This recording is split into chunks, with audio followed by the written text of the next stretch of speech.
FUBO stock analysis, price predictions for next week. This is super interesting. Is it a buy? I'm going to be breaking out that down in this brief short 1-minute video. Especially with Fubotv, I had some great extensions yesterday, and then it sort of still kind of came down with a 0.5% overall for the whole day. I was also way too close to my break even getting hit. Now, even if I pop up with Fubo here, you will see that I've got about 11 results as well.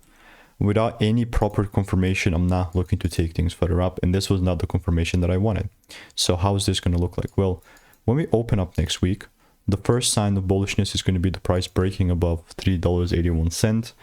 And if I do see that happening, then of course I'm going to look to take things further up and buy. But without any sort of a correct double break, then I'm not going to be buying, right? And a lot of people are going to come out here, overcomplicate stuff. Bro, it really does not have to be that way whatsoever. So yes, I'll be waiting. Higher time frame swing is still going to see here because we haven't yet tapped the break even, which I hope we don't. And I will continue to keep you updated. So if you want to stay tuned and get free emails and insights, click the first link in the description, and I'll see you in the next one. Goodbye.